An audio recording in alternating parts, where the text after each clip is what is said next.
Hello, everybody. I'm John Hoelzer. Today, we're going to be doing something a little bit different than what we've done up to this point. Not going to be focusing on, just fun kind of thought experiments. We're going to be talking about a hobby of mine that may be many of yours. I have a guest who is also a content creator and is a very skilled and someone who can speak well to the game League of Legends. It's been a hobby of mine and some of my friends for a long time to play. We're going to be talking to Bent Beyond Repair, I believe is your handle. Are you? Do you go by Ben or do you go by Bent Beyond Yeah, Repair? I What's go your? by Ben, but in League, people call me BenTbeyondrepair. So yeah. Great. Would you like to introduce yourself? I'm Ben. I play League. I hit Challenger this year, earlier this year. I've been playing for a very long time, since around Season 2, Season 3. So I've been playing the game for a really long time. And I started a YouTube channel about a year or two ago, try to share my knowledge on League with other people, especially people who are like interested in the game at a high level. And it's been going well, but it's definitely been an interesting new challenge. Ben, I am very grateful for your openness to sitting down for a little while and speaking, and so thank you very much. I would say, just off the bat, like my motivation here. I mean, obviously, I have a YouTube channel as well, but I am interested to speak with you about some of the topics that you've covered recently. I've listened to your recent video on WASD, as well as some of your content on Trueskill too, and I appreciate the way that you think about the changes that Riot is bringing to the game in terms of like what does it mean for the future of the game? What does it mean for the players? What does it mean in terms of like Riot's arc? Like where do we can we imagine they're going to take League of Legends in the future? One thing that you mentioned, which I resonated with personally, for example, which I wasn't expecting. So this is an example of something that you've said that I, uh, made me want to speak with you. Is when you were discussing WASD coming to the game, you kind of listed some pros and cons, and I think one of the pros that you, even though it seemed like, and you can speak to this, of course, broadly, you're not in favor of the change. That one of the pros you can imagine is to the health of gamers with respect to like arthritis and carpal tunnel. Mhm. My main hobby besides making content, playing League of Legends, is piano. So I'm a piano player, and so working on a at kind of a desk job all day, and then in the evenings either playing games on my computer or playing piano. I mean, I experienced that myself, even as a casual. I mean, I'm nowhere near professional competitive level of league gameplay, but I still so I wonder that many other people go through the same or have a similar experience. So the things that you're discussing, I think, are relevant and interesting, and yeah, so that's kind of my what made me interested in speaking with you. Yeah. Yeah, I definitely feel like I have an interesting perspective because I started in bronze. So, like most players, I've come a long way. So, I've experienced what it's like over the years through a bunch of different ranks. I didn't like climb really quickly to the top of the leaderboard or anything like that. It's been a slow improvement process over like the last 10 years. And I've also worked with some teams before in kind of amateur and NA. So back when I was in high school in 2016, I first started working with a team as an analyst, which was Zenith Mm-hmm. Esports. So they were kind of a tier two, like open qualifier team. And then I ended up starting my own team in 2023, which was called Palisade Esports, that also participated in open qualifiers. So over the years, I've been interested in competitive as well. And so I feel like I have the experience of a solo queue player at all these different ranks and also the experience of someone who cares about competitive. And it's Mm-hmm. tough for Riot because they have to make decisions a lot of times that are catering to, like high rated players, lower rated players, people who don't even play ranked, and also people who are playing in competitive or teams that are dealing with that environment.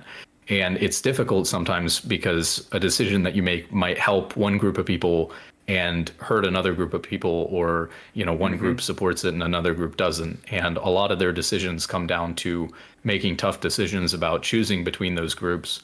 And I feel like having been a part of a bunch of different things, I can kind of see at least where the perspective is from those different sides.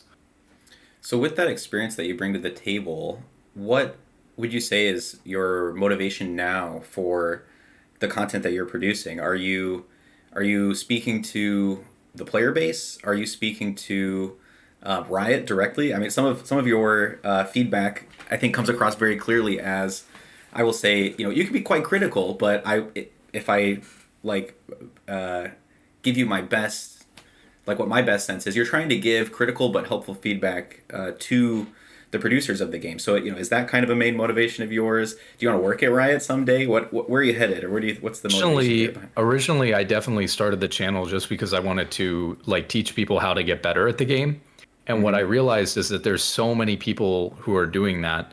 While I still like doing that, and I still do some videos on like technical aspects of the game, but and my channel's not that big, but as I started getting bigger and I realized that things I was saying were a lot of times being implemented in the game, that like it seems like they're listening, or it's starting a discussion that's leading to like a butterfly effect where other people are talking about what I've said.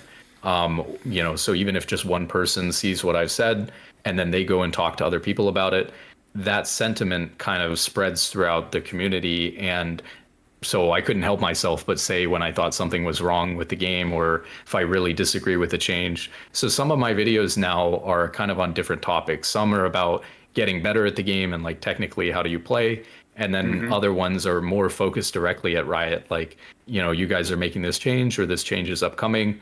Let's kind of think about it together, and is this the right decision? Mm-hmm. Mm-hmm. Yeah, an example comes to mind that I would say has personally been helpful to me, and I'll give like a funny little anecdote.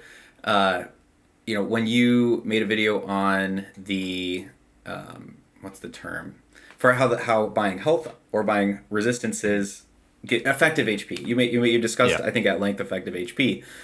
Since understanding that concept, if I play arena with my wife and she's asking me, who is not a League of Legends player, she'll ask me like, what should I buy on primarily a Mumu. I'll always say first, like, buy the ruby crystal or buy the item with the more HP. I guess you don't buy ruby crystals in arena. Over items which have more resistances, you buy those second or third, because like, so thank you for that nugget, or like for helping me better understand purchase orders for when I'm But playing. like that's an example of something where I start out wanting to understand something better myself as a player and wanting to share what I think about it with other people so they can do it better. But then it starts a discussion about, okay, well, if we know that this is true, that health is way better to buy early than resistances, why is the game balanced that way? Like, why isn't it even to buy cloth armor if you have 300 versus like a ruby crystal, or like if you're buying no magic mantle for 400 and you're buying ruby crystal for 400, they're the same cost, so they should be roughly the same value, so that as a new player you're not accidentally trapped into buying something that's half as valuable as the other thing for no reason. I guess it's some skill expression to know that and to have sat down and done the math, but there's not really a reason why the game necessarily has to be balanced like that. So whenever they can remove kind of noob traps from the game, I'm happy because it feels like it's making the game more intuitive to people. And there's Mm-hmm. so many things about the way that the game has been designed that people haven't really even thought about for years that they could just make more intuitive or more new player friendly. Which is one of their stated goals, I think, in their Right. some of their dev blogs. They say that on multiple occasions. Yep. Yeah, so that would be a good segue. Can we go a little deep on WASD? I think that Mhm. this is going to be a, like, I don't, is it hyperbolic to use the word fundamental? It's going to be a huge change. It's going to shake up the game at all levels. It's going to shake it up for new players. I mean, we can imagine like how our parents, used cassette tapes and Walkmans, and all we have to do is use a touchscreen to hear music. Like, there's going to be, the next generation is not going to understand what a cassette tape is. Is the next decade of new League of Legends players not going to understand what it was like to have to click move, right click move, or clicking is still going to be a part of the game, but my understanding of your take on WSD, or maybe we should just, because I think some of the people who are going to listen to this video on my channel will not maybe even understand the context for this. Let me take a step back. So, League of Legends is a MOBA. It's a very popular international video game where you have characters. on two sides of a map, and the objective is to make your way across the map and destroy the enemy base to win. And the way that you control your character is, or has been for a long time, and currently is, you right click on the screen and your character goes where you clicked. This is not common in video games. I mean, any controller based game uses a joystick. Many computer games use WASD on the keyboard to move characters in the game on the screen. What League is doing now is they've talked about a slow rollout of introducing WASD movement controls to League of Legends. That's kind of like just a quick description of what's going on. What is your, help me understand like a little bit deeper what you think the impacts at a competitive level and maybe at like a mid-tier level, like referring to the ELO system, gold to emerald, and for new players who are just getting into the game. What do you think this is Yeah, going to mean for? it's a huge deal because at a high level and even intuitively, if you don't think about it, you learn this really detailed skill about where you're keeping your cursor so that you're most efficient. So when you go to attack someone, you have to move your cursor out away from your character and click on them to attack them. And by doing that, you're making it more difficult for yourself to then move quickly in one direction or another because your cursor is so far away from yourself that to quickly turn another direction is hard when your cursor is overextended away from your character.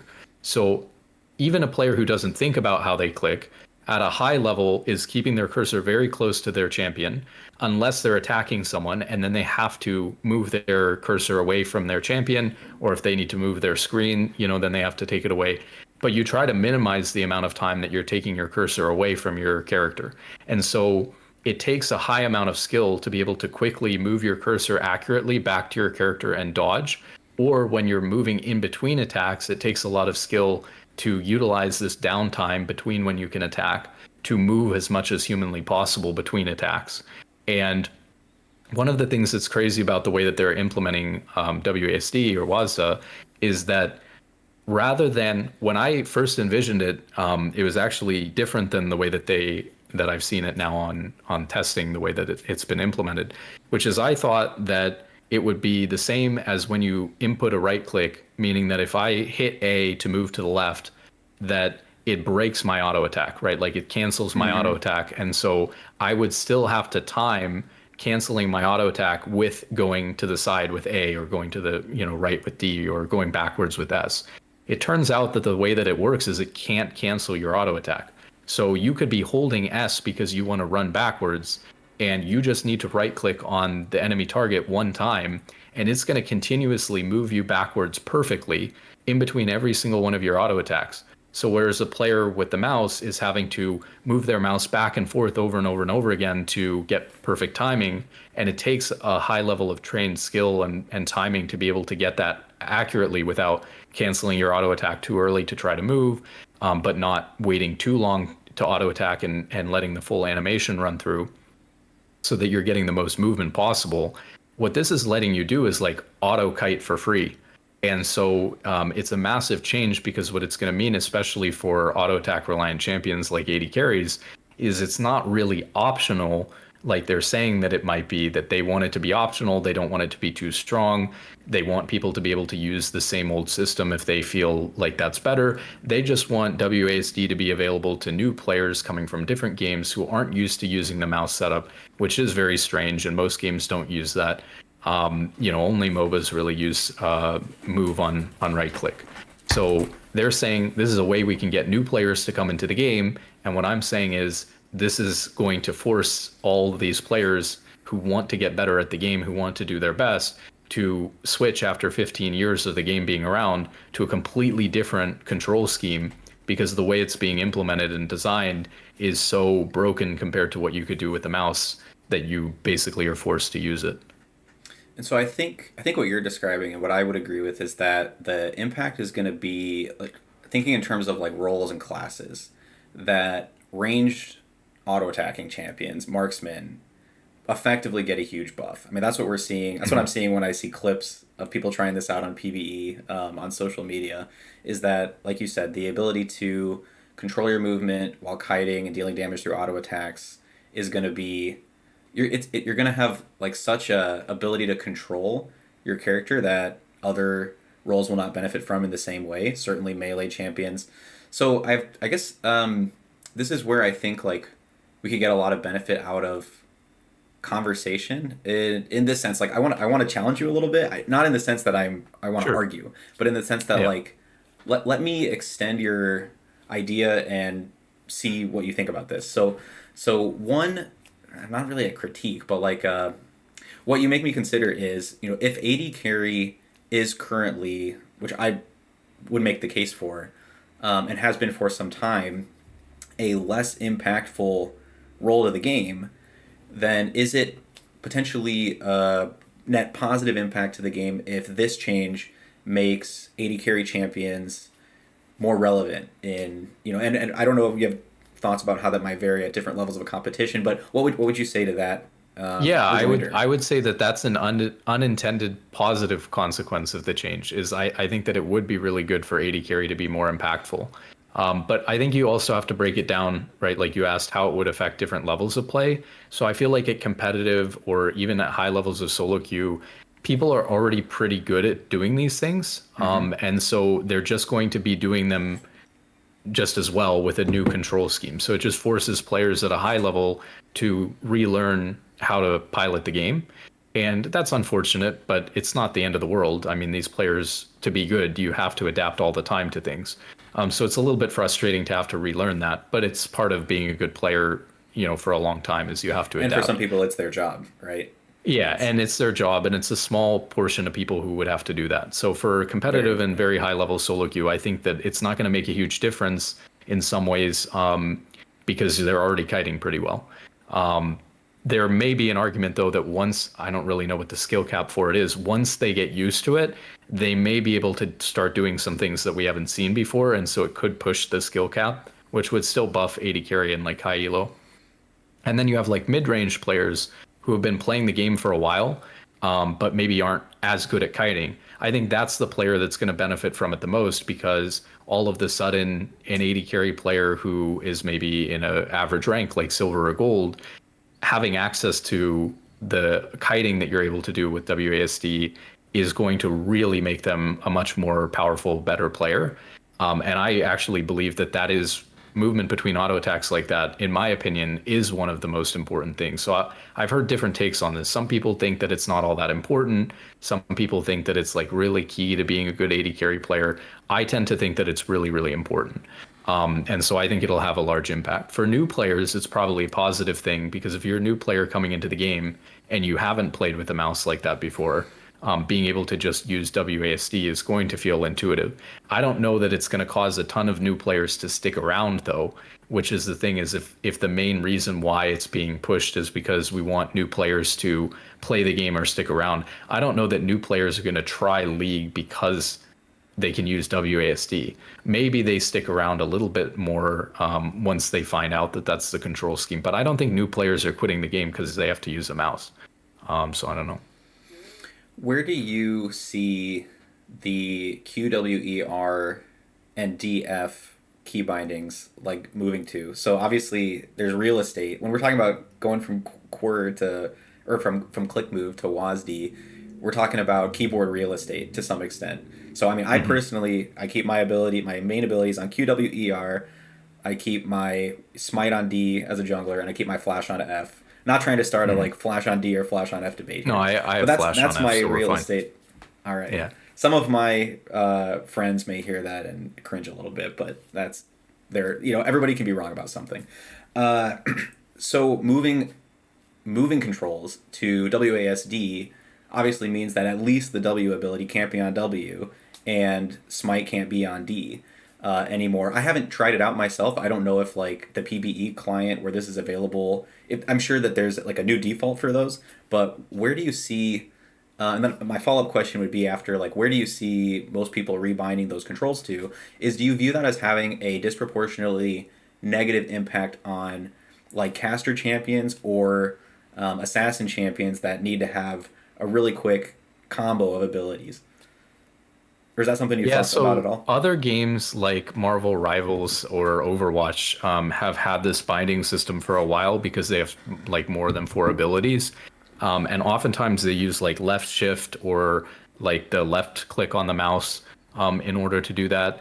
And I think that I'm so used to the old control system with QWER for the abilities that I would opt to just move W. And I'd probably move it to left click just because I can use that instantly, whereas like left shift's a little bit more awkward. You usually use it with your thumb, like under your hand. The other issue is that you still use those keys to do other things. So I'm not 100% sure either how that works. So, for example, you use shift and then, your ability like QWER to level your ability up. So I'm not sure if that would interfere with that in some way. You also use left click to do stuff, not as much, but you use left click to select a tower or an enemy champion. It's a way that you can look at like how much HP they have exactly. I know like junglers use it Mm-hmm. all the time if you're doing a buff, or an objective to see exactly how much HP, Dragon or Baron has. So you click things with left click to get information. And so I don't know how that would work if you can just do it without casting your ability somehow. I don't know.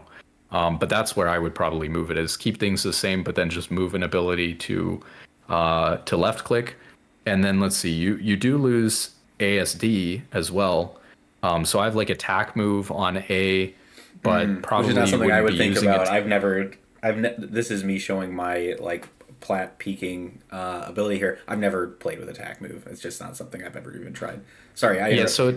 attack move I would have on A. Probably if you're using WASD, you just don't need attack move anymore. So that's kind of that Right. one's kind of whatever. I have S. I have like stop on there. Mm-hmm. So I think there's like a hold position and stop position, and stop prevents you from auto attacking. And I may have rebound that, or that may have been the one that was on S, or they may have been swapped. But so what I use S for is to like stutter step, where sometimes you can dodge an ability by just instantly stopping all of your movement. And the easiest way to do that is to have a key like S to just instantly cut off your movement rather than like having to click on top of yourself and maybe you don't click accurately, you're still moving or whatever. And you would have to move your mouse to do that. So I have like S and I'll use that to do things like hide how much movement speed I have because I'm like stuttering forward and they can't see a long extended period of me walking. And so they don't know exactly how fast I'm moving. It's harder for them to register. Or like I'll dodge abilities by hitting S. That would probably have to move. Where I would move it to, that's kind of tough because there's not a spot that's quite as good as S. I probably move it to Z, which I think I have like a joke or a laugh kind of thing bound to Z. And then what that does is it like spams this emote, and on some champions, you'll have an animation for the laugh or the emote that kind of looks Mm-hmm. like you're casting an ability. And Or so I like Thresh, have for the example, option, right? yeah, I have the option to either like feign an ability by using Z or the ability to just stop all movement by using S. And I probably have to bump one of those. And I probably rather be able to stop movement. So actually, you know what? Stopping movement with WASD, maybe it just stops the second you release from the key. Yeah, I don't know. Maybe That could. I'd keep Z, and then I just release whatever key I'm pressing with WASD, and I would stop. And then D is the tough one, right? Where do you move the summoner spell to? I'm not a fan of using mouse buttons. So like a lot of people have said, well, I'll just put it on like one of the other mouse buttons. But I don't like using mouse buttons.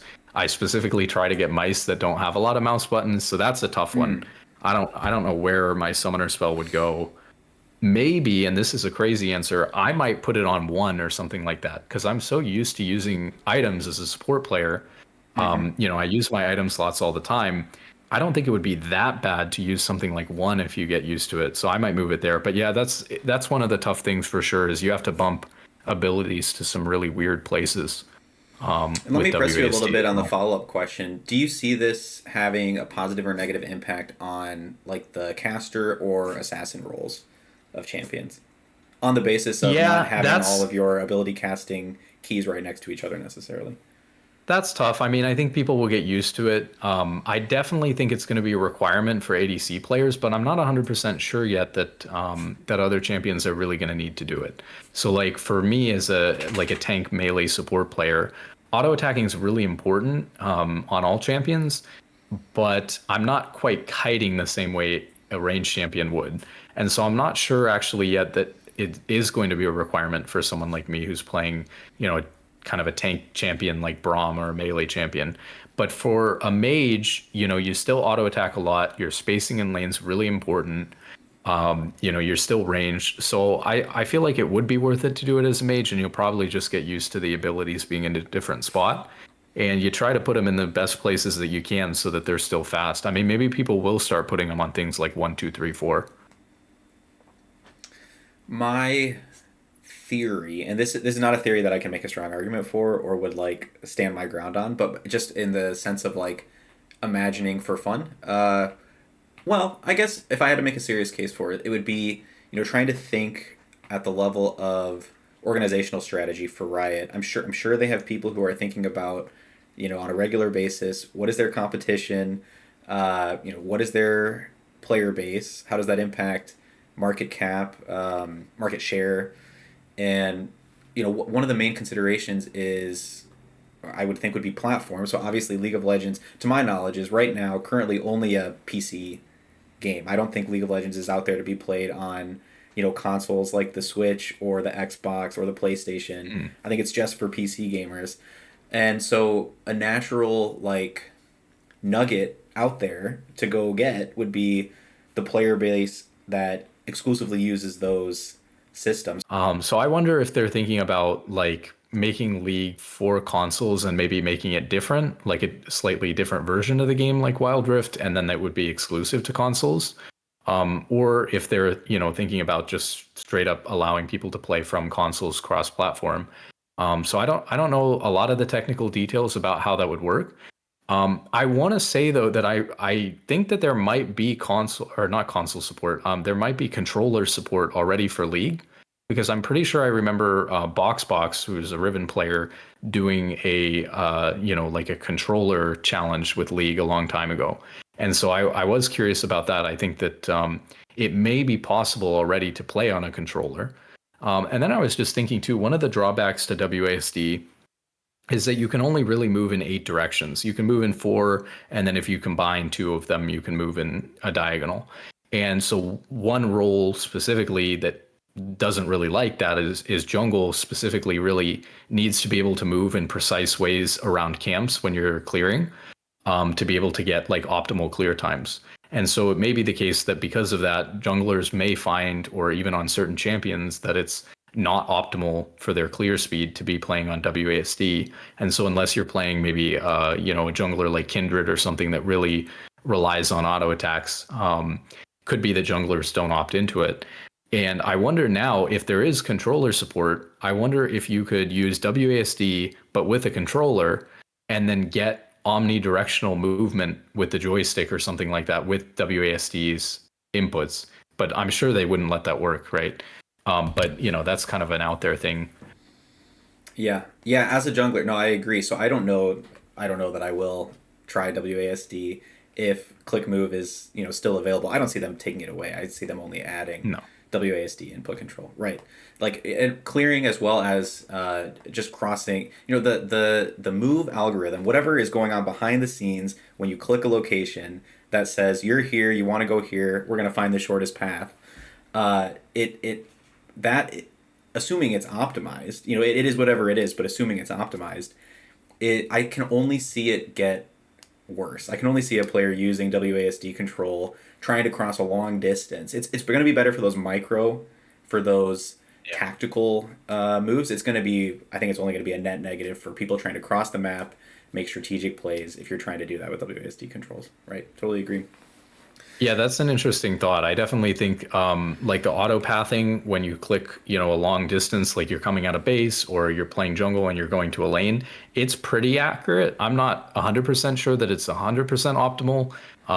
It's like Google Maps has problems with that, right? Because it's like you can't test every possibility. But League is a much more limited map. So it's, it's a little bit easier, but I think generally speaking, clicking in long distances, it is a pretty optimal path for movement. So yeah, definitely losing the ability to know what that is and then accidentally taking a slower route is also another drawback to WASD.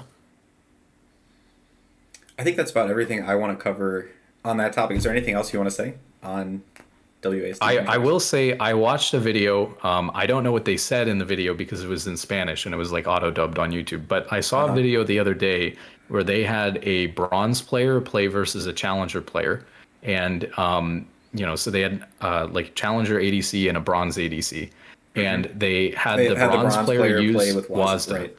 and they Of had the course. challenger player play with his normal, mouse clicking, and it was hard to tell the difference between the two. And that's kind of Mm. scary because if that's really the case, then I mean, there's obviously they were testing it in an environment where they were like doing team fights over and over again, and they were doing 1v1s with each other and trying to outspace each other, and it was hard to tell the difference.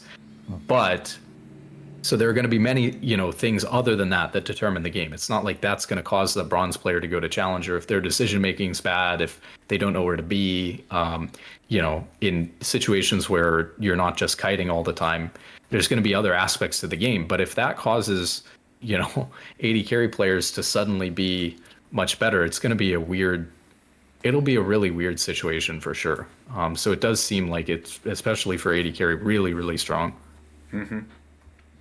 Yeah, there's probably a sense of like, there's an old phrase, a rising tide raises all boats. It's definitely going to raise some boats a little bit higher than others, right? Right, Yeah. across the player base and across the roles.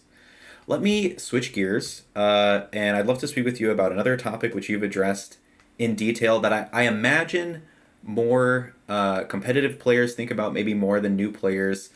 Certainly, players who are creating new accounts on somewhat of a regular basis probably consider more than newer players, and that's Trueskill or Trueskill 2. Now, I don't have a very good understanding of like to what degree this has been rolled out. Maybe it's been completely rolled out. But I remember, and this was quite some time ago, and this may have been one of the first videos which by which I was made aware of who you are and what you're doing. I think you read through the A like the paper, white yeah. paper for yes for TrueSkill 2. So would you be willing to kind of discuss what TrueSkill 2 is? I know you've done this before, but for my audience, and then I'd love to ask you some questions about that. Yeah, so Trueskill 2 was originally a kind of a ranked system that was being developed by Microsoft for Halo. And what they were looking to do is we have this kind of elo-based system, Mm-hmm. and it's slow at getting players to a rank where they're kind of accurately placed. And we want players to feel like they have a 50-50 chance of winning a match. And so that's how we're trying to get people to this accurate rank. And when you use like a traditional, very simple system like elo system, like in chess, it takes a long time to figure out how good a player is. And so you'll see the player's rank gradually, slowly over time approach, where they should actually be at. And it's such a slow climb that for a lot of people, they're not putting that many games in and never getting to their real rank, or they're disappointed at their rank because it's so slow to climb that they feel like, they just end up quitting the game. Or they don't have time to play that many games, and so they never get put at an accurate rank. And these are all Mm-hmm. problems because you want people to be at a rank where it's accurate, they're winning about 50% of their games, so that they're not at a rank where they're too high and they're being challenged too much and they're only winning 30% of their games, because that would be miserable. And you don't want a player, stomping everyone they're playing against for no reason because they're at a rank that's too low. So what they did with Halo is they tested a bunch of variables to see if, instead of just looking at wins and losses, can we look at other stats that we've gathered on these players, like, what is their KD, how many games have they played, how much experience do they have, things like that. We look at all these metrics and we can use these metrics to predict the likelihood of them winning their next game. And what they figured out was, hey, if we look at more than just win rate, we have a much better idea of whether this guy's Mm-hmm. likely to win or not. If this guy rage quits all the time, he's likely to a little bit more likely to rage quit and lose his next game than someone who never quits. Maybe someone who never gives up is more likely to win than somebody who gives up all the time. If a player has a ton of experience, they were more likely to win. And I think that there's some nuances to those things. Like when it came to experience, I think that maybe initially they were looking at a system more like random matchmaking, where even if you had 10,000 games played, but you're at an accurate rank, I'm not likely to win 60% of my games just because I played 10,000 games, because I'm playing in like GM Challenger and it's hard to win there. And so because I'm at an accurate rank, it's hard for me to win more than 50%, even if I'm experienced. So for experience to be a factor that's weighing in probably means that they were testing on a random match made sample. But there were all these factors that they were looking at. And over the years, a lot of games have turned, other than Halo, have turned to Microsoft and said, we like what you guys did with Trueskill too, and we want to implement this in our game. But our game has different variables, different features. Not everything's the same. And then Microsoft will take that team that developed Trueskill 2 and they'll work with that company and that Mm-hmm. game, and they'll develop a system that does the same thing, that takes more than wins and losses into account and develops a better, faster rating system so that you can tell how good a player is in like 5 or 10 games instead of 200. And then that leads to a better player experience. I had friends when I first started playing League back in season 3 who got placed a little bit too high, and then he like lost 20 games in a row or something like that, and he quit the game and never came back because his Mm-hmm. first ranked experience was just being placed way too high. And part of that was like he duoed with someone for his 10 placement games. So things happen, but you don't want to lose players who enjoy the game for no reason other than they were placed too high. And you also want to get rid of smurfing, or like people like me creating another account to practice on, and I have to play 200 games to get to my main rank to have a second account to practice on. It's much healthier for the game if I can create a practice account, not get banned for it because people are used to being able to do that, but they move me out of those games in like 5 games, and I'm back to playing versus people who are Master Plus in like 5 games. Then it's very non-disruptive, and players have a better opportunity to climb against players of their own rank. So for those reasons, Trueskill could be a very positive thing. But I get very mixed reactions when I see like what people's sentiment is on Trueskill.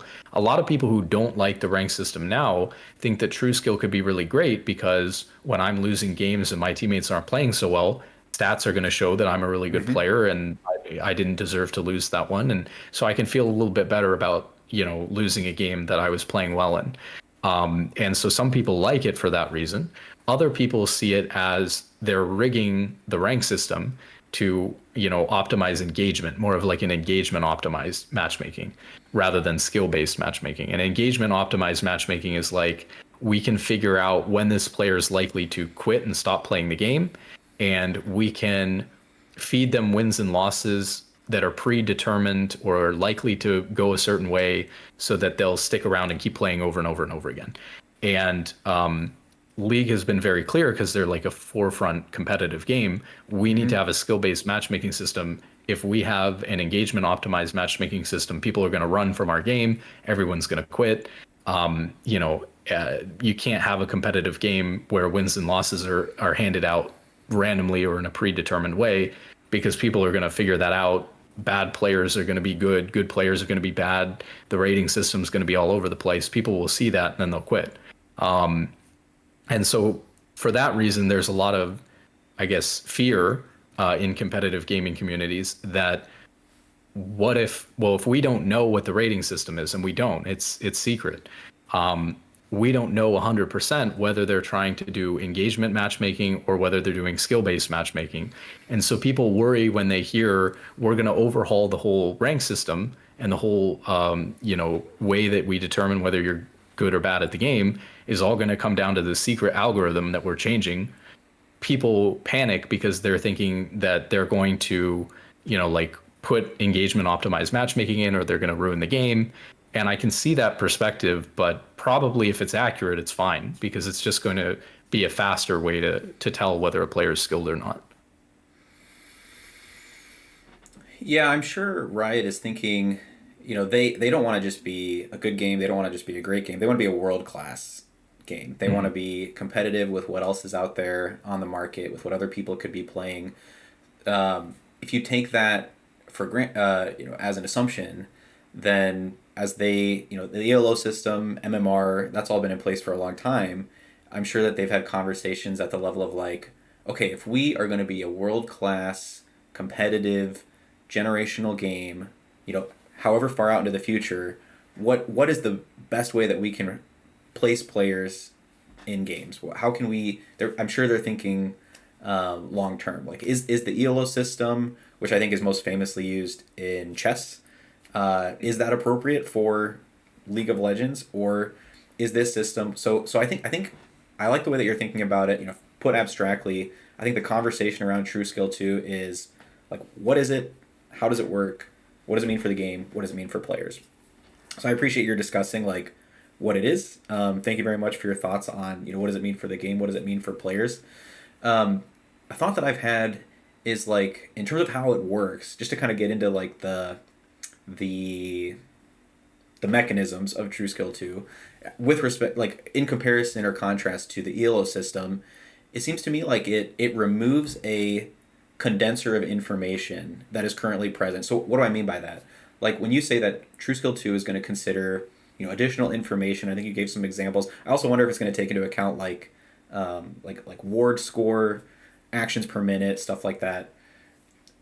Those factors, you don't have an algorithm which says how those factors today contribute to win rate, but they do, right? Somehow they do necessarily, because you play a game and you win or you lose, and other players play the game with some variability in those metrics, and they see different outcomes. They win or lose at different rates and against other players who, and so on and so on. What Trueskill 2 does is, rather than like the ELO system condensing that to win rate and then using win rate as the predictive mechanism, is it considers that information directly. Which is really helpful when you don't have a lot of games. So when you have 5 or 10 games, you have so few wins and losses that you kind of need that information if you're going to play someone accurately that quickly. But not necessarily as helpful if you have someone where you have 200 or 1,000 games, you can rely on the wins and losses better. And that's one thing that's nice about it, is it can do both, right? It still takes wins and losses into account. So once you get more and more games played, can rely less on those individual stats in a game and more on whether you're winning or losing. Do you happen to know if, here are two questions for you, if Trueskill 2 is currently like rolled out across all servers or Oh yeah. not? So what they said a long time ago, like a year and a half ago, is that they plan to have it fully rolled out and implemented everywhere, including in ranked, by the end of 2024. And Okay. then we hadn't heard anything all this year, including the end of 2024 about it. And then randomly there was that one sentence in a dev blog saying that we've rolled it out to normal games in Korea and we're still testing it and it's not in ranked. So as far as we know, it's not in ranked anywhere. If it's in normal games in Korea, I would speculate that it's in normal games everywhere, because I would assume usually they would test Korea last, but they could also be testing it there first.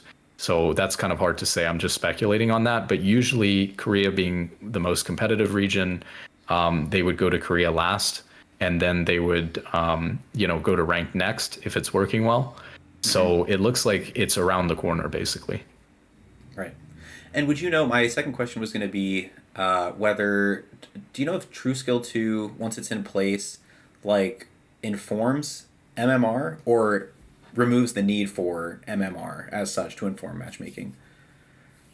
That's a good question. I mean, you still have to have some sort of number or rating to match people, but you might steer away from calling it MMR anymore because it's more of your true skill rating than it is Mm-hmm. MMR. Because MMR is like your matchmaking rating that I guess is more associated with the old system. So you would still have a matchmaking rating, but whether you want to call it MMR or you want to call it your true skill rating is kind of up to people to determine whether they want to call it one thing or another. It'll be interesting to see where they take that from a language perspective. I know that you've considered how Riot uses language in some other areas, like with Mhm. respect to splits and seasons. So I Oh wonder yeah. how they're going to discuss MMR and ELO and rank once they start talking about it.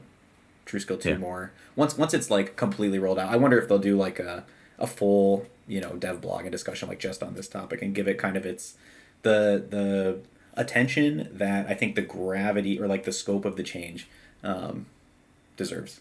I mean, it's Although a maybe big it's just a change, teeny right? tiny percent of the player base that really cares, right? Who knows? I don't know. I mean, the result could end up being a small change. It may just be a little bit more accurate at placing people in the first 5 or 10 games.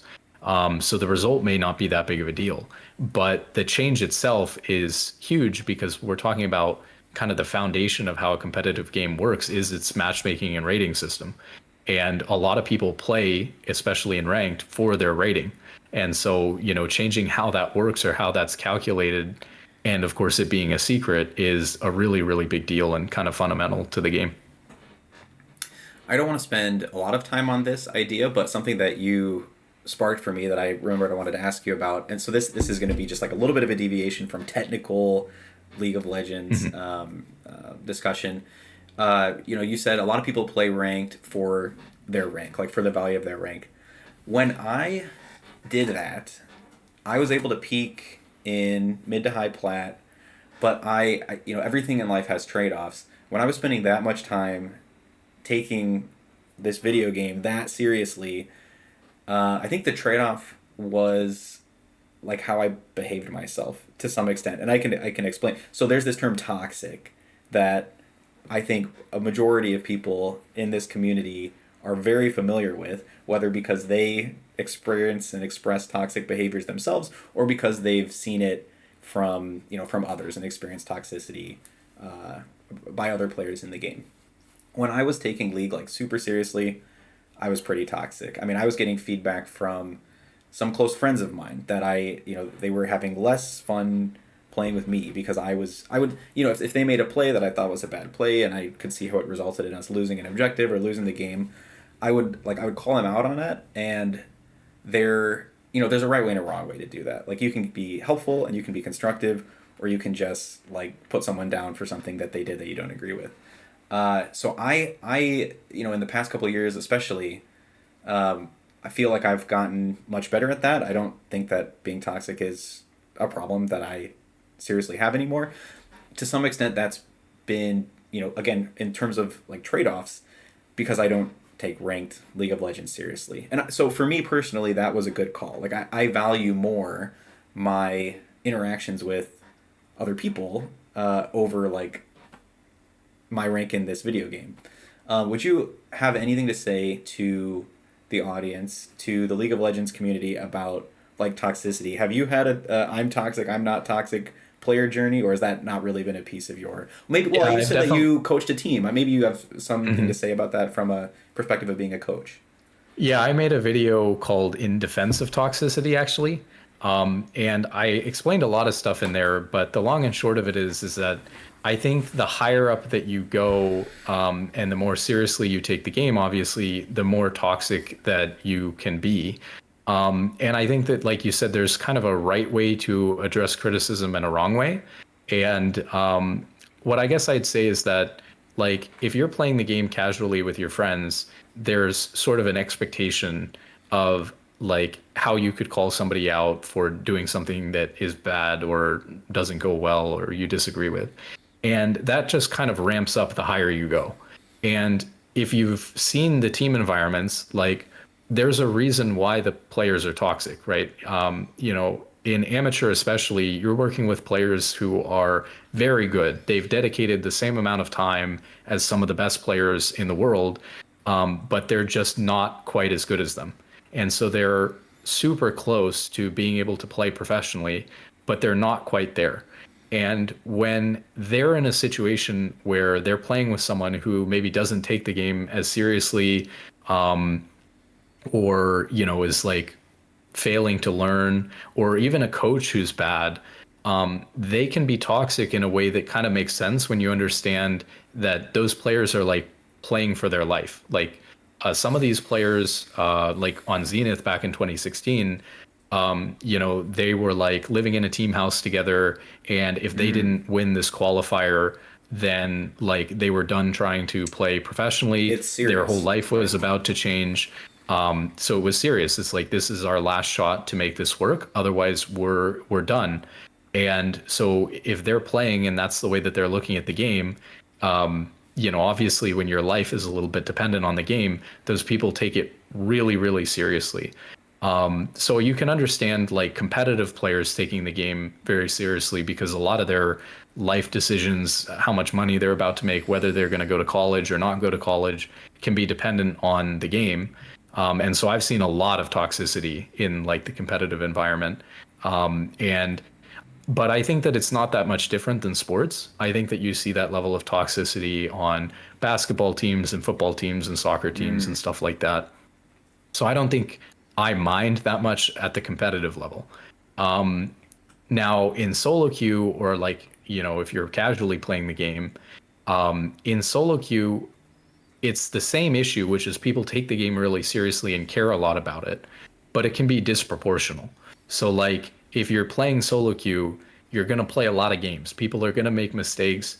And so, as I've gotten older, I've realized the more that I play that even if I take solo queue really seriously, not everyone that I'm playing with does. They didn't agree like you would if you were signing up for a team that's trying to qualify for something. They didn't agree to necessarily take it super seriously. Like, yes, you should play seriously in ranked, but there's a lot of people who just happen to be good and, they're masters because they're pretty good at the game. They've been playing for a while, but they're still kind of playing for fun. And, you're going to run into those players or players who are just having a bad game. Everyone knows that everyone's always had a bad game at, at some point in their life. So what's helped me a lot was I would say I used to be pretty toxic, but I stopped playing with chat on, and that was extremely helpful because I think that there's different types of toxicity and different types of toxic players. And the type of player that I was I wouldn't almost ever call somebody out first or ever be the first person to type. But when somebody who I felt like was playing particularly bad or was frustrating me already, then they start typing at me. I have this sense of I need to defend myself and not let myself get bullied or run over by this other person because you don't want to let somebody like say a bunch of terrible things about you and see that that's happening and not respond. And so the way that I am, my personality or whatever, I couldn't let that go. But once I started playing with the chat off, it's like, well, I don't really have a reason to be toxic because if someone says something bad about me, I just never see it. So I realized that for myself as a player, I needed to keep chat off and that way I wouldn't respond to people. There are other people who, they see a bad play or something like that and feel the need to immediately attack somebody for it. And then there's a difference, of course, between like criticizing the way somebody did something and talking about the game and, just like personally attacking somebody. So the older I've gotten, I guess, less toxic I've become and the more that I've realized that I just want to focus on winning the game. And a lot of times chat being off is more useful. Actually, recently, I think I've reached another stage, which is I've turned chat back on, but I still don't bother typing to people anymore. And a lot of reason for that is just because, especially right now, I'm like currently playing in like Masters 100 LP. And now that I know that I'm capable of hitting like Challenger 600, 700 LP, I just don't concern myself that much with what people at like a lower rank are saying. Like when I see somebody say some nonsense about the way that I'm playing, I'm just like they don't know the game any better. So like they're just mistaken, right? So I'll have games where like very common thing since I'm a support player is the enemy support will roam and I'm not able to roam at that time because our waves are different. It's like assuming that your jungler can always gank you whenever the enemy jungler can. Your jungler can't always gank you whenever the enemy jungler can. They'd be perfectly matching each other all game 100% of the time. That's not how the game works, right? Sometimes your jungler paths bot and their jungler paths top. So they can't be there to match every play. It's the same thing with support. Sometimes your wave is, crashing into your tower and you'd miss out on a huge amount of golden XP. Maybe your AD carry gets dove if you leave. Whereas for them, their waves into tower, they're not missing any golden XP. They can roam for free on that timer. So when I see things like my mid laner saying, "Oh, their support's gapping you. Where's my Braum?" I'm just like they don't know support and they don't know the game any better. So it's easy for me to dismiss things like that nowadays. But I think that even for like bronze through diamond or whatever, I think the higher rank you go, the higher level of toxicity should be acceptable. Because, and maybe that's, that's just my opinion, is like the more time you've put into the game, the better you've gotten, the more okay you tend to be, not everyone, but the more okay you tend to be with taking heavy criticism or feeling free to give heavy criticism about the way that the game is being played. And there's a reasonable amount of that, and there's an unreasonable amount of that. Obviously, most league players lean into the unreasonable amount, but the amount of toxicity that like a bronze player should have to endure when they're first starting the game is like little to none. And I think that a diamond player can handle a little toxicity, or like a master player can handle a little toxicity. So I wouldn't like to see master players or whatever, or diamond players getting banned for like, harshly sharing their opinions on the way somebody should have done something, or telling someone that they screwed up. And a lot of times I believe that like people who are playing the game in a way that's especially intentionally bad, when people give up and like soften their team, I think that that's way worse than people typing. And also, of course, you have recourse. If someone's typing, you can turn the chat off, you can mute them. If someone's like inting the game, you have nothing you can do about it. So I think that toxicity expresses itself from two fundamentally unique mindsets. So there's the player who just wanted to have some fun, and they started the game, and within the first 5 minutes they realized, oh, I've signed myself up for another, if everybody FFs 15, 10 more minutes. If not, who knows how long, 20 minutes, half an hour of something that is just not going to make me happy. It's a very negative emotional experience, and then it comes out in chat, or it comes out by griefing. It's just a sort of unconstrained response to feeling bad. That's sort of less serious. I think that that's kind of on individuals to figure out how to grow out of. Then the second form, which I think you had a lot to say about, is right. I'm taking this very seriously. I'm playing to win. Maybe I'm competitive, or maybe I'm not playing at a competitive level, but I would like to. Like, I imagine that I could at some point in the future, and so I see the actions taken by others in my game as having a directly negative impact to this goal that I have. This perception of how the future could be. Someone is standing in my way of that by what they're doing right now, and so that leads to this negative behavior. Maybe it starts out well intentioned. I've been in games where like someone starts to give me unsolicited advice, and if I'm in a mindset to like receive that, great, I'll take that advice. But if I'm not, it just falls on deaf ears, right? It's not helpful. yep. And then when that falls on deaf ears, or maybe if a player is just doesn't have the level of understanding of the dynamics of a game of League of Legends to even like synthesize the advice into something that they can do with it, then the tilted player, the toxic player will it can just spiral. It's just a downward spiral. I think that the other potential impact of like the community at large and how toxicity is perceived is there's been some discussion on like online League discussion about voice comms, and are voice comms ever going to come to League? And I imagine that like how toxic the lead community is, and Riot would have data on this in the form of, I imagine, like report data. I mean, for those who don't know, if you're in a game of League of Legends, you have the ability to signal to Riot through a report whether a member of your team or the enemy team has significantly negatively impacted your game, either by saying something harmful, or by quitting, or I think there's a couple different categories. So they have that data. I wonder if that's informing at all the decision to someday like develop and introduce voice comms like they have in another of their games, Valorant, which is a tactical shooter.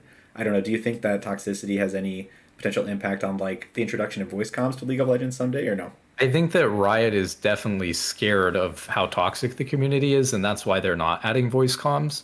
But I think they'd be really surprised. Every time I've ever gotten on Discord, with my team, somebody's linked Discord in the chat, it's always been a really positive experience. And probably the people who don't join, because sometimes not everyone joins, it's like those are the people who would have been toxic. And they don't want to bother with the voice chat and things like that. I don't think it would be as bad as people expect it to be. And I think especially for high level, the benefits outweigh the negatives like 100%. Mm-hmm. Obviously, they can enforce it. It's something that all these other games have. It can make the game feel so much more fun than just sitting there and grinding by yourself or with one other friend. I mean, you have to keep in mind too, in solo queue, you can duo up to masters now, so you can duo in masters. But in GM and challenger, you can't even duo. So you're just sitting there playing by yourself, and it's a very isolating experience. And every time I banter with people, this is one of the reasons I always struggled with turning off the chat. It's like I've met a lot of great people through League, and sometimes Mm-hmm. through like the worst banter. I met a good friend of mine, Sam, who's a Zed main, in solo queue because I had a Riven player on my team. And the previous game, the Riven and I had won like this big 40-minute comeback. And the next game, the Riven player was having a really bad game. And he was like Mm-hmm. 0 and 10. He was struggling really hard. And that's when I met Sam. And Sam is this Zed player who was like flaming the Riven. And then he started flaming me because I was defending the Riven. And he added me after the game so that he never had to queue with me ever again, right? So that he could see when I was queuing up for a game and he never had to play with me again. And we became really, really good friends because I kept trolling him and telling him every time I was going to the bathroom, every time I was getting some food, I would say like, "Hey, I'm going to the bathroom. You can queue up right now. I'm going to go get lunch. Why don't you queue up?" And this went on for days. And so I started trolling him, and then he thought it was funny, and then we actually ended up playing together, and we ended up duoing for a while for like over 100 games. So sometimes even the negative experiences, if you roll with it well, can be like really fun, positive experiences.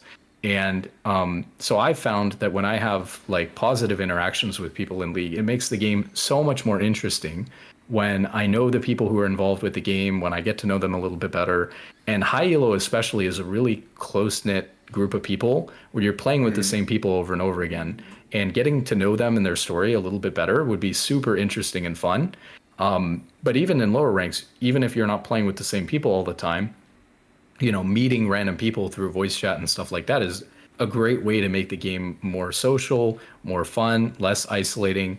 And, so I think that it would be a great addition to the game, aside from the positives of actually being able to communicate about the game and stuff like that. So I think Riot's too scared about it. I'm sure that they could moderate it just fine. Um, I mean, people might go a little bit too hard with it, but those people get restricted from using voice chat. Their accounts get banned for a little bit, like you did with Those with text chat. You just mechanisms have in have place. some Yeah. bans and stuff like that. And so I think it would be such a positive thing once people get used to it and know how to behave that they really should do it. And they have it in their other games like Valorant. So if they have it in Valorant, the only reason why they don't have it in League is because they're scared of their own players. And I think that they should add it and see what happens because my experience has been super positive, talking with people and meeting them and stuff like that through League.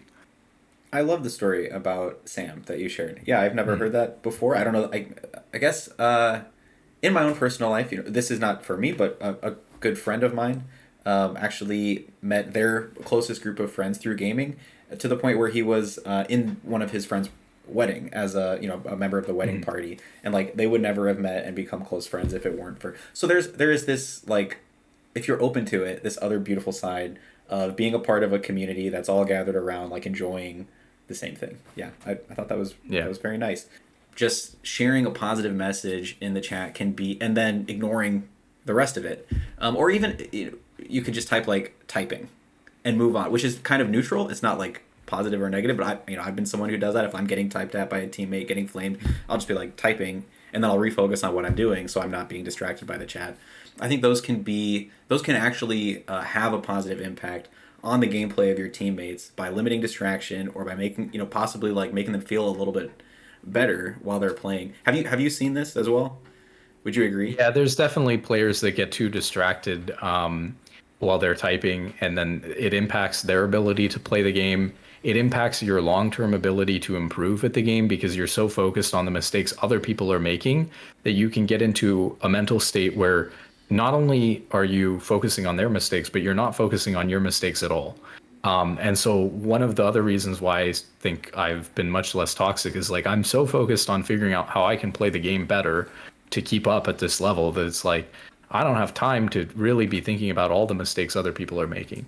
So it's kind of a double-edged sword because you can learn from mistakes other people are making in your games too. I think it's super helpful to be just toxic enough to recognize your teammates' mistakes, see how bad the players at your rank are playing, and what the flaws in the players at your rank are, but not toxic enough that you're then going and telling these five random people you'll never see again or whatever what those flaws are, because it's helpful for you to notice them and like not do them yourself if they're common traits or problems of the rank that you're at.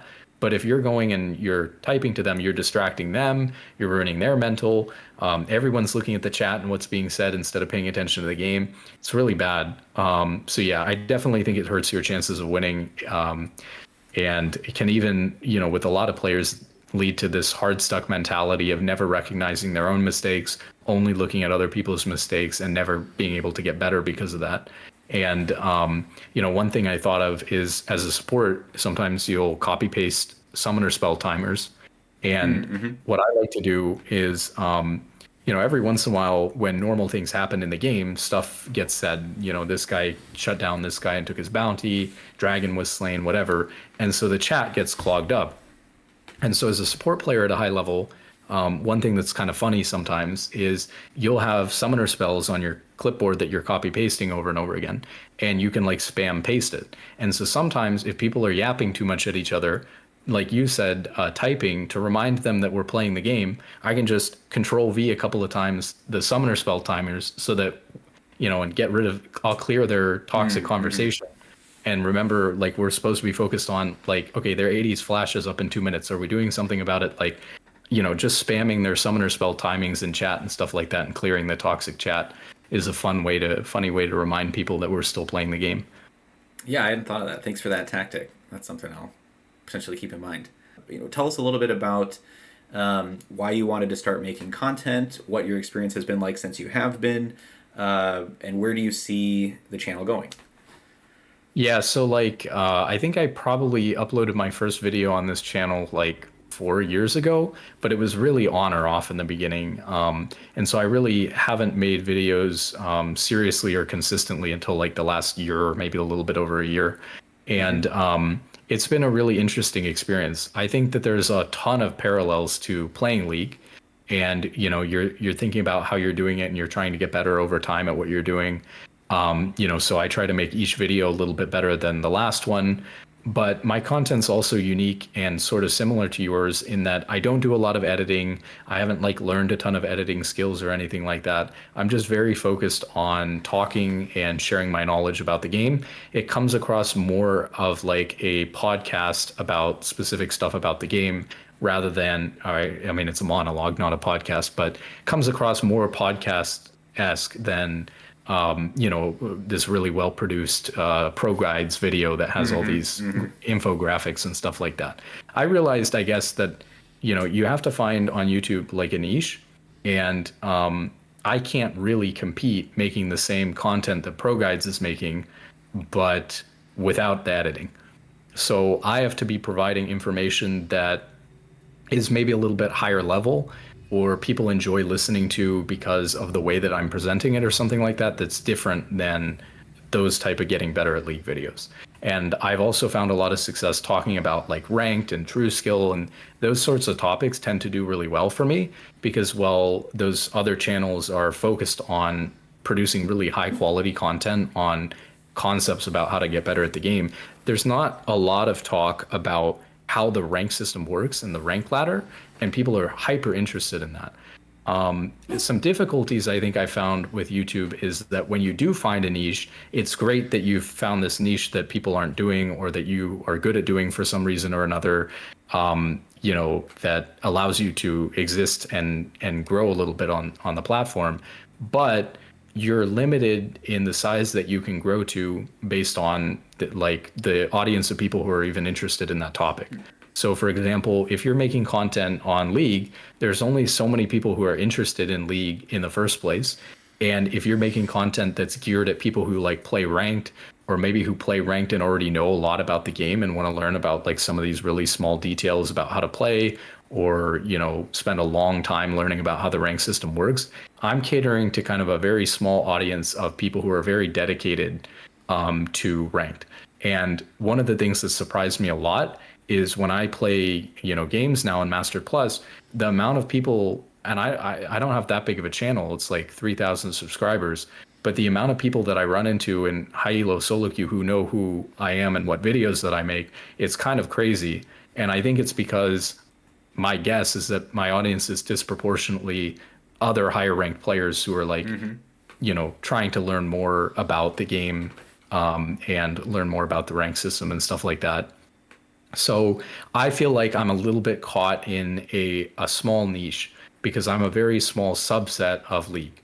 And I'm still growing quite a lot right now. And, so we'll see how big that can get to.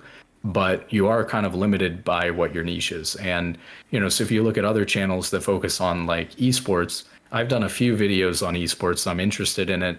But, it's not really what I do on my channel. And it's the same thing with that. When the LCS or the LTA shrinks, there's a limited number of people who are continued to be interested in watching content about it because they don't know the players, they don't care about the players, so they just know less and less about it.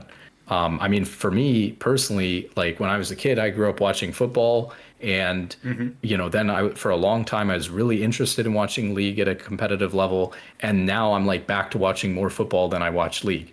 And that's strange to me because I would have never thought that that I would be getting to Challenger and still playing League, but like barely interested in watching competitive. Like maybe every once in a while I'll turn on a playoff game or something that's important. Whereas like the football teams I care about, I'm watching their highlights like every week, for the couple of teams that I care about.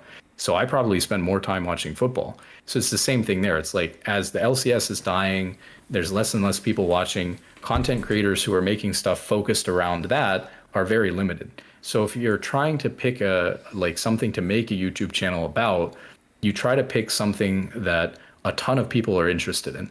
And then time matters a lot too. And what I mean by time is like how long your videos are. If people are willing to watch for a long time, longer is better, which is why podcasts do really well. Podcasts generally talk about like random topics that everyone could be interested in. So if you think about like the biggest shows, the biggest podcasts, biggest YouTube stuff, like if you think about like a Joe Rogan or a Mr. Beast, right? It's like Mr. Beast is basically making reality television on YouTube. So he's making something that anyone could watch at any age with any interest. It's just, some crazy random thing that anyone might be interested in watching.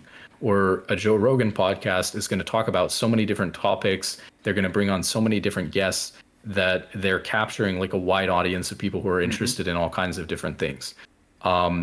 It works the same way in business. I kind of realized that it was overlapping from business. Like if you want to make the most money in business, or you want to have the biggest company in the world, be the richest man in the world, you have to create a company that sells a product that's very expensive to everyone. So that used to be like if you're a car manufacturer, if you're Apple, like if you look at Apple's selling to a bunch of people and they're selling at a very high price compared to like what it costs them to make too. So car companies, Apple, they have a really good business model because they have a huge percentage of the market and they're selling to a lot of people at a high price. So you want a YouTube channel that is, if you want to be the biggest YouTube channel, which I don't necessarily want to be, otherwise I wouldn't be doing League. But what I realized about YouTube is you're going to be limited not necessarily by how good you are, but by what niche you choose. And so if you choose a niche that like not that many people are interested in, it can be tough to succeed. So ideally you'd want to choose something that like everyone's interested in, and then they'll watch for a long time. And on YouTube, you make money from ads. So watching for a long time is the equivalent of price because, you'll make more money if people are watching for a long time. Like there's some people who, they have 10,000, 15,000 subscribers and they're able to make a living off of YouTube because their content is long enough and they have people engaged for long enough that they're able to make a lot of money from it. Whereas there's clips channels and stuff like that who have 10, 15,000 subscribers who are getting a ton of views per video, and they could never make a living off of that because people are not watching for a very long time and they're not making very much ad revenue.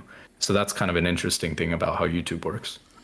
The other side of time is how much time does it take to produce a video. I would share when you were discussing like watching and how you are maybe now watching more football than you're watching league. This is just a totally silly anecdote that I'm happy to share. I don't know. Last year is Worlds is typically around. It's in the fall. I think the finals of Worlds last year was around Thanksgiving, right? Does that sound about right to you? Yeah, that sounds I about right. I was over at my in laws, my wife's parents' house. I think we were doing Thanksgiving, and my wife's, I guess it would be her great aunt, lives there with her parents, and so we had, because I wanted to watch Worlds like as we were throughout the day. Is I think it was in the morning. You know, we were preparing food, cleaning up the house, and whatnot. We threw it on the television, which was very kind of the group to allow me to do, because like this is, I'm the only one in the household who has that interest, that hobby. Yeah. But my wife's great aunt, who I want to say is in her 80s, also thought it was cool. Like she didn't know what was going on, but there were the casting was fun, the visuals are fun. You know, seeing that I was engaged with what was happening was fun. So like, yeah, it was just really silly to see this like this woman in her 80s supporting me and being like, "Oh, that's keen, that's cool," to watching Worlds for the first time on the big screen during Thanksgiving. Yeah, thank you very much for your thoughts on producing YouTube content. So it sounds like you have a perspective that you should be goal oriented. Like, why are you doing this? What's the point? What do you want to get out of it? For me, I think I've always had a intrinsic motivation to do like video production. I have a memory of in junior high and then again in high school for like a school project. I asked my parents as for like a birthday gift or a Christmas gift for. Do you remember like those old recorders that had like a flip, like a thing that flips out and that's the camera, but then it goes back in and it's kind of like holding a phone. I don't remember what those are called, but I got that as a gift from my parents, and I had produced it was for English class. It was a rap set to a like the track of a 303 song about William Shakespeare that I wrote, and I looked totally stupid. It was just me in my bedroom with a hoodie, rapping about William Shakespeare for a school project. Then after college, when I was figuring out what to do with all this free time I suddenly had, I don't know if that was an experience you had as well. Like when you get out of college, you move out on your own and you start working. All of a sudden, for many hours of the day, which previously there was structure telling you what to do, there's not. You don't have responsibilities that take you from morning to evening, unless maybe some people do. Maybe you have a job that takes more of your time than any job that I've had. But, so in the evening hours, I'd be like, okay, well, what am I going to do with all this time? And I went back to that hobby. These do not exist anymore, but before this YouTube channel, I had started making I don't know if you know Magic Harp Fly. Is that a content creator that you've ever heard of or Yeah. familiar with? I was making videos like that, like in the spirit of like the champion spotlights that he made. These, like I said, these do not exist anymore, but they were awful. But like that was where I was dipping my toes in. So for a couple of months, I like took clips of my League gameplay, and then I brought it into the video editing software. I threw like memes on top of it. I threw music on top of it, and I shared it with probably like 10 to 50 people, my friends, whoever I had on social media.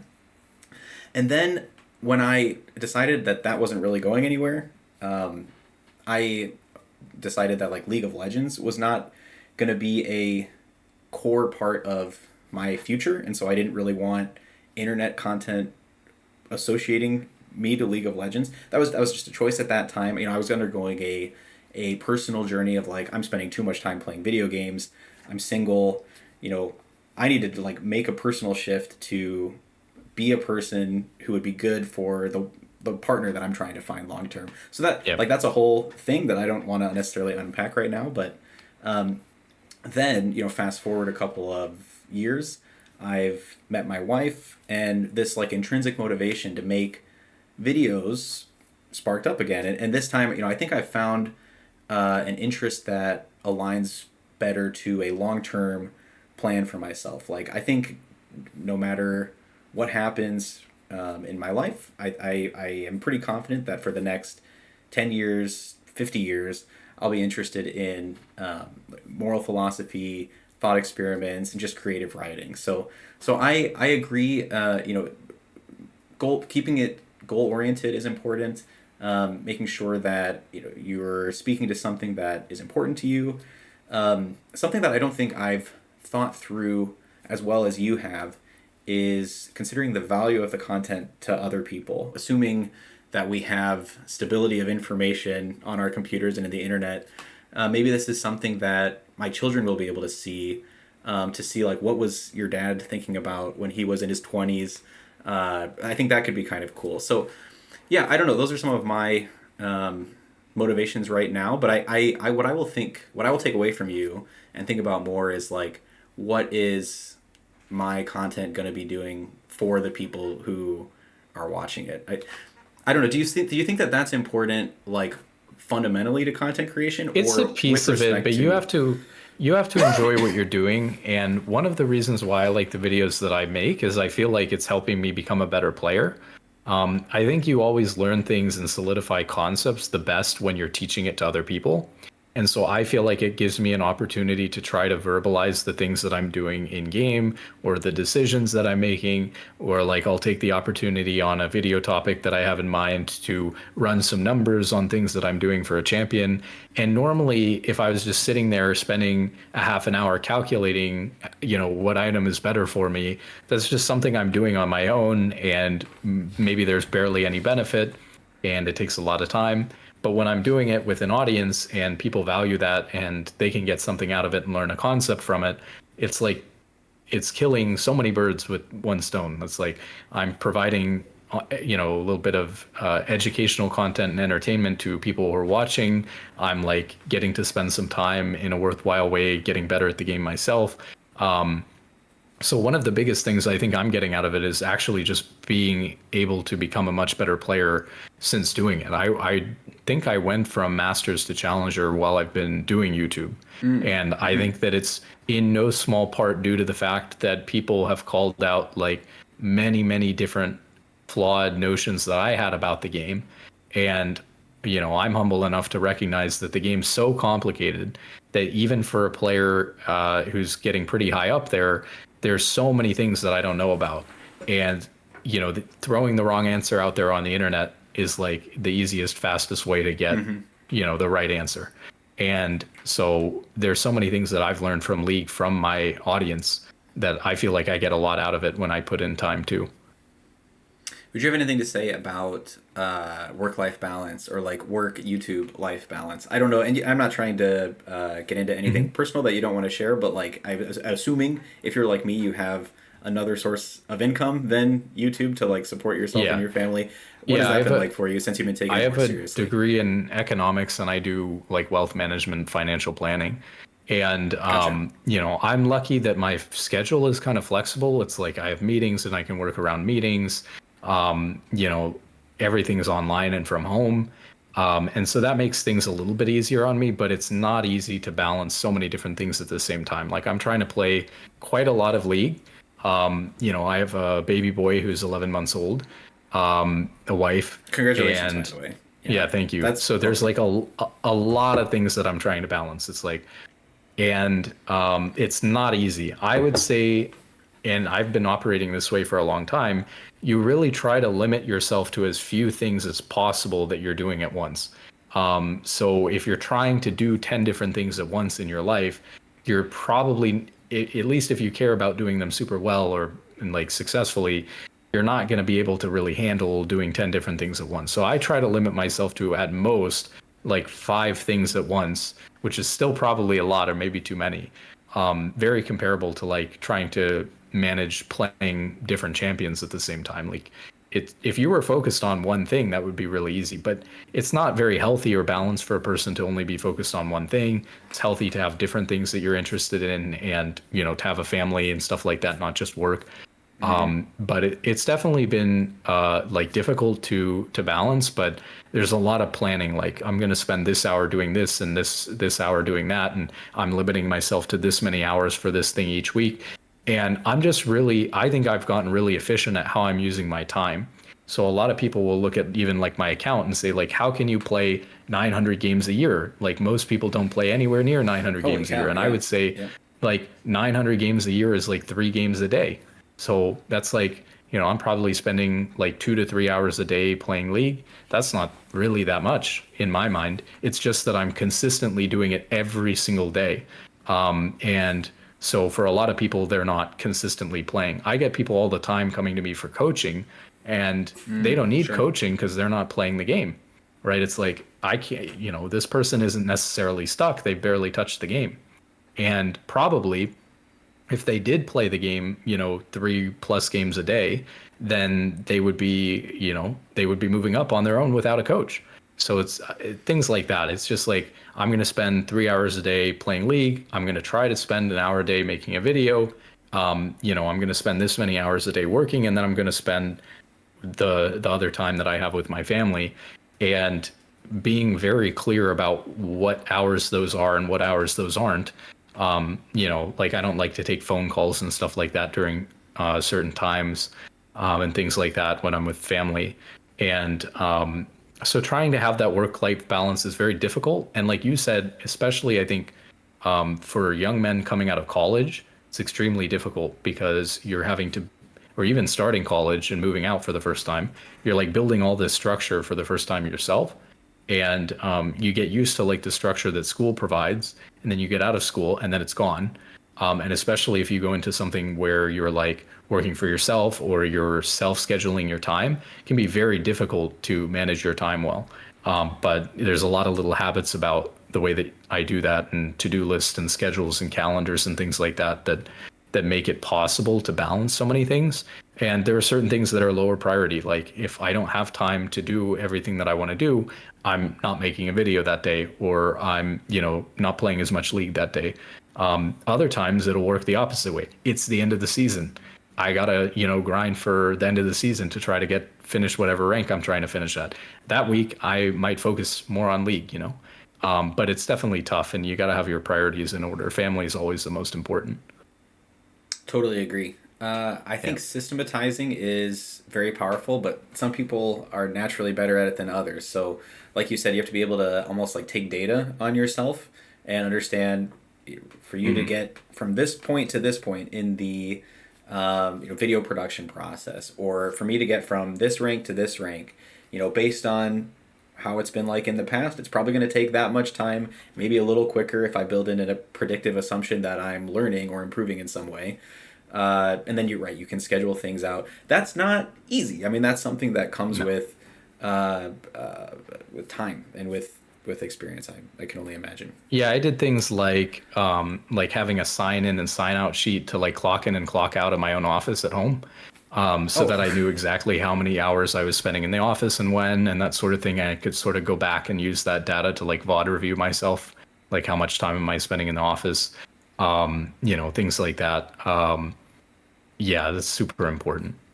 on its face, that example that makes me chuckle. But would you say that that was like pivotively helpful, or is it something that you Yeah. tried for a bit and then you kind of phased it out?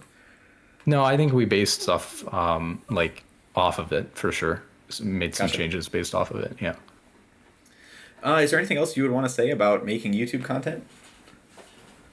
I mean, you gotta like what you do too. That's the other thing, is like you can talk like I did about like trying to pick a topic that is broadly appealing or something like that, but it's more important to be in a niche, even if it's a smaller one, that you're super knowledgeable about and that you love, than it is to like try to be the next Mr. Beast or something like that. Because you're not gonna, first off, like you're not gonna be able to produce the content that he's producing. And so it's better to be in something that you know about and you enjoy doing and get something out of it, like you're saying we do. If you get something out of it, you're going to be motivated to continue doing it. And that's the most important thing. I'd say the most important thing is that people are really scared to start. You talked about like your experience with making some random videos when you were younger. When I was like a kid, I made some random YouTube videos and then ended up deleting them, of course, when I was embarrassed years later. But yeah, they were just really random, like goofy things. But like so I guess I've been interested in making YouTube videos for a long time because of that, but I hadn't like started a serious channel and then like started again and started again. But you can do that. I think what people underestimate is in the same way it takes a lot of time and a lot of games and practice to get good at League, it takes a lot of time and attempts at making a video to get good at making a video. And people don't just start off. I think people get discouraged because they see channels that start off and they're making like 10 amazingly high quality videos like right off the bat, and they're getting like hundreds of thousands of views each, and you think, well, that's what success looks like on YouTube, and there's no way I'm going to do that, so I'm just not going to start. But the thing is like I would wager that like 95% of the time, those channels that are having success like that are not one person. They're like multiple people and they have editors already. They are probably not even starting their first YouTube channel. They're like very familiar with YouTube and they have practiced a ton of times with different channels about different things. And they come into a niche or a topic, and they start off with the intent to have this very high quality polished produced content, and then they nail it and it goes well. I mean, there's people who like get paid to consult YouTube channels on like what they should do and stuff like that, and because they've had success before on other YouTube channels. So a lot of YouTube channels are being run by, or at least decisions are informed by like a team of people, like this consultant that's getting paid to tell you how to do things well, and this guy who's editing all the videos for you. And it's like, I think you are the same way. I'm just like turning on the camera and recording stuff. So it's kind of, I'm very happy with the success that I'm having. I was not imagining that I would get 100,000 views in my first video or anything crazy like that. Like I was happy to see like a couple hundred views, and then it gets a little bit bigger. I'm like super happy with, right now, if I get like 3,000 views on a long video, I'm pretty happy with that, as long as, like I'm continuing to grow and my subscriber count is growing. I'm more interested in growing the audience that's watching me than like, suddenly randomly getting one video with a large view count. I think a helpful question for me has been to ask myself, well, and having a partner who is willing to discuss these ideas with you is so powerful. Like I can't credit my wife enough for being my my sounding board with personal projects. But we'll discuss this question. Like we'll entertain the hypothetical. If I was taking X seriously, what would I be doing? You pose the question, what am I not doing that I could be doing? What do I imagine people who are better than me at this, how did they get there? I think thinking through that train of thought can be very, very helpful. Okay, to wrap this up, would you be up for a couple of just like rapid fire, what's Sure. Ben's take on these questions? Yeah. Okay, and these will be geared more towards like stuff that I am interested in and trying to produce content about. Okay, first question. Do you have an AI take? What do you think ChatGPT, Deep Blue, and these other Claude, Google Gemini, what do they mean for the future of humanity? Yeah, I mean, as a finance person, I definitely have a take on it, mostly from the financial perspective, which is I think it's bubbled right now. But the thing is that like, I remember reading that Amazon stock, when internet companies were booming and then crashed in the 90s, in the dot-com bubble, if you had invested in Amazon before the dot-com bubble, you would have lost 90% in Amazon. And then if you had held on when you were down 90%, you would have made a lot of money. You would have mooned again. Now that Amazon is one of the biggest companies.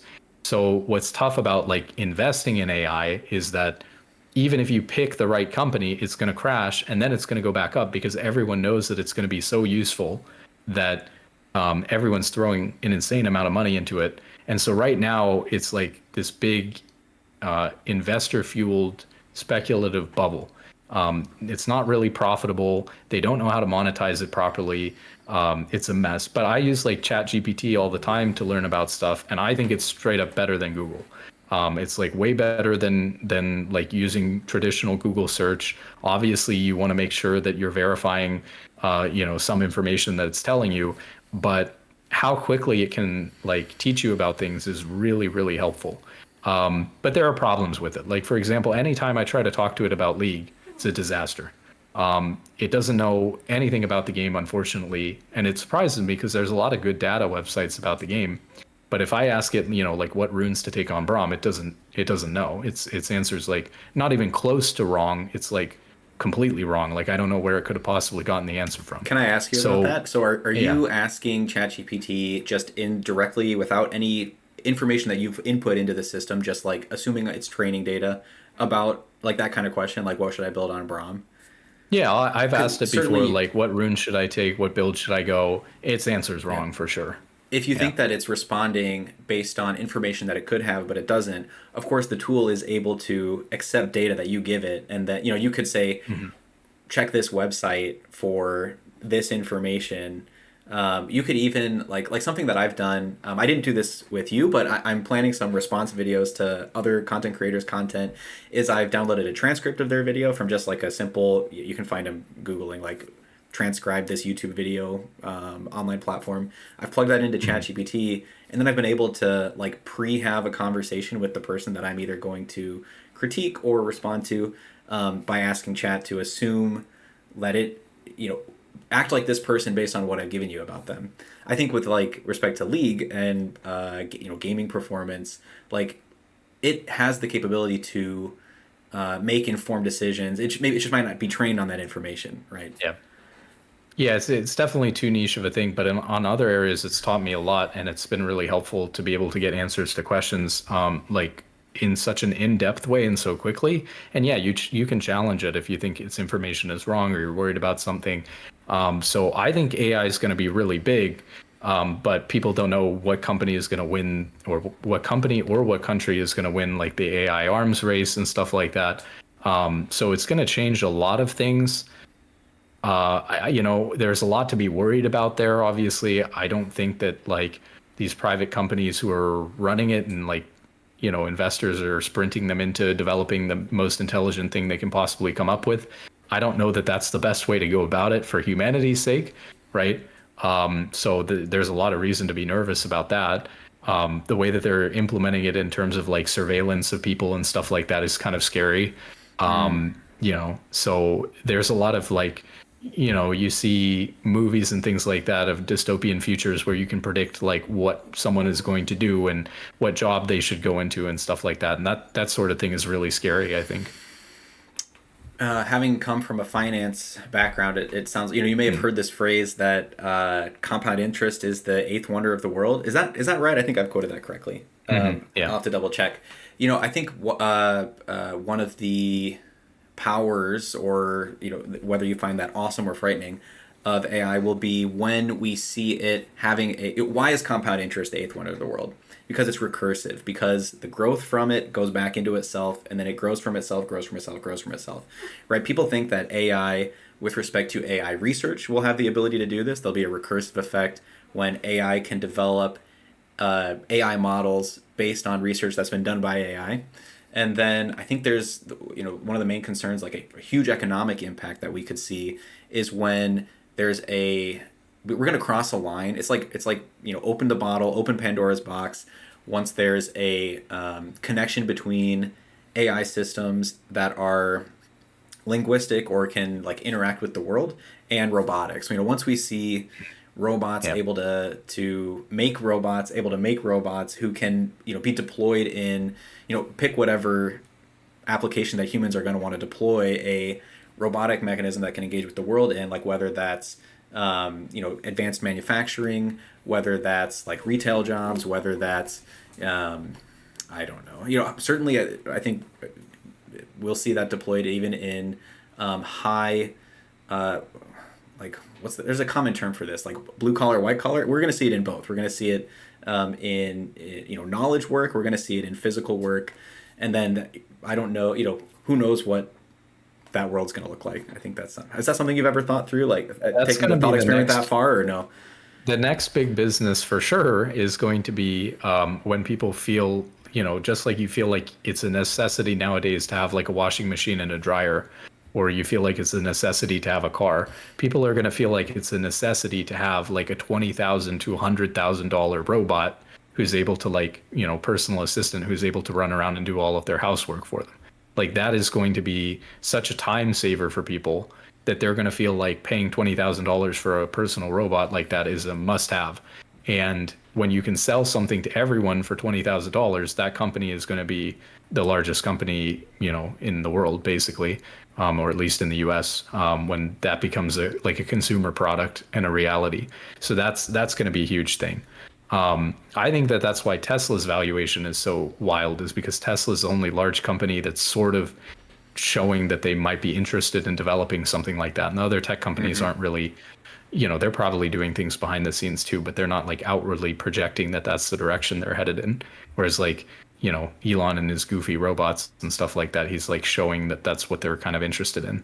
I don't think that there's a basis for that, but I mean, that's the only other reason I can think of why Tesla valuation would be like 100 times earnings or something stupid. The next question I'd like to ask you is, do you have a personal moral philosophy? I think that in terms of life, what I've found to be the most meaningful, or like where I get meaning from in life, is setting a goal and making progress towards it. And maybe that's kind of a simplistic way to think about it, but I just get a lot of enjoyment and satisfaction out of really anything that I do that I can set a goal and make progress towards. And it's almost debilitating because I'm interested in so many different things. And I have friends who are Mm-hmm. like the opposite of that. Like they can't find something that they're interested in doing, and they're like maybe a little bit depressed. And for me, it's like I could be doing anything and I would be really interested in doing it because there's a chance to like solve some sort of system that's complicated and implement a bunch of like habits and changes and procedures to get really good at that thing. And so I just like taking a complicated system and figuring out how to like do it really efficiently and get good at it. And so that makes life for me really easy because I think that life is basically just about like finding something that you enjoy getting good at, setting goals and getting good at it, and then having kids so that they can set their own goals and have their own lives so that they can enjoy doing stuff. Yeah, you've made me think of. I mean, you may maybe you know this. Maybe you would be surprised or interested to know. When you say like what's been really meaningful for me is identifying a goal and then moving towards it. Many psychologists believe that that's like fundamental to human perception of the world. I mean, we see objects in terms of how we can use them. We experience positive emotion when the state of the world as we observe it matches our predictions of it, and we feel negative emotion when they don't. I mean, the word chaos Yeah. sort of can mean like I don't know where I am, or something that I believe to be true, I've suddenly found is not true. So you wouldn't say that you subscribe to like deontology or utilitarianism or no, not necessarily. You keep it at I the very definitely pragmatic think level. something that I've grappled with is like there was like when I was in college, there was someone who was in my class who was like, I don't know what the exact term for it is, you'll know, but like everything's predetermined. But Determinism, I ba- think. yeah, determinism, something like that. But basically, he thought that like everything is already predetermined. There's nothing really any of us can do about it. Like, if I feel like getting up and making a YouTube video today, that was decided like thousands of years ago. There's nothing really that I can do to change that. Like, it's all just my biology playing out and the way that things have happened up until Mm-hmm. this point. And so, what can you do? And I've struggled with thinking about that for a long time, but I can't see how I would ever want to believe that, or even if it's somehow true, I think it would be so unhelpful to operate your life that way that I would rather believe that it's not true and, make the best decisions that I can and feel like I'm in control of my life and do things that I think are good and enjoy doing rather than like, I feel like if you adopted that mentality, then you'd be like, oh, well, I can just do nothing today because that was already bound to happen or something weird like that. And then I feel like that would not lead to being successful. So I wouldn't be happy with that. You mentioned things that I think are good. Let me ask you, what do you think is good? What does good and bad mean at a philosophical level to you? I'm not very religious. I am a pretty scientific minded person. So I think that and one of the reasons why I struggle with religion is because I feel like a lot of religions ask you to put the religion above your family. And for me, the most important thing is family. And so I couldn't imagine like following a philosophy that asked me to put religion or some belief before my family. But I think that basically what would be good for me is something that is, I mean, it's tough to define, especially without like a objective morality. But I would say that things that are generally good for me or things that are good for my family, things that are bad for my family or bad for me, it's pretty simple, something like that. Yeah, But sometimes that's tough we. because I mean, if you did something bad, obviously there are things that I think are bad. Like you could do something bad that benefits your family. I would still say that that's bad, right? So, you know, if I stole a bunch of money or something like that, I would still think that that's bad, even if it benefits my family. I guess there's like other things that you care about besides your family, just less. So I still care about my community, and then it gets bigger and bigger and bigger out as you go. So, you know, I'd care about my community, my state, my country. I wouldn't want to be stealing from like other people in my community or my country, to a lesser extent the world, but I wouldn't really want to steal from people if I can make money a reasonable way that I feel like is more fair. Sure. Yeah. Sometimes when we try to define, so this is the tension that I asked this question with to kind of like peel back the curtain of my own mind. If we if we try to define what is good and what is bad, we can almost always find a counterexample. Like take it to the Hmm. ad infinitum or the ad nauseum. You're going to find some thought experiment that well, not necessarily. You almost always, in my experience, you almost always find something which breaks the rule. And then there's the other side of it where like what is good and what is bad. It doesn't need to be defined. Like it's obvious. You know it. Hmm. There are some Yeah. things in life that you just know, and to ask the question is like the wrong. It's like the wrong thing to do, and that's Yeah, just it's so kind of a obvious. waste of time sometimes. Yeah. Like, do I love my wife? Is it good that I love my wife? Why are we talking about this? I Yeah. feel that it's hard to make an argument for that. Someday I think I will take on that project. Is like, how do we? Is it worth philosophically substantiating the completely obvious or not? But Yeah. okay, I think that's all I want to cover. Thank you so much Yeah. for Thank you. your openness, for your time. It's been a pleasure to meet you. I'm gonna do the like classic YouTube thing and ask you, where can people find you? Yeah. My YouTube channel is Ben Beyond Repair. I have a Twitch channel that's also Ben Beyond Repair, but I don't really stream on there very much. So mostly just YouTube at Ben Beyond Repair. Yeah. Thank you.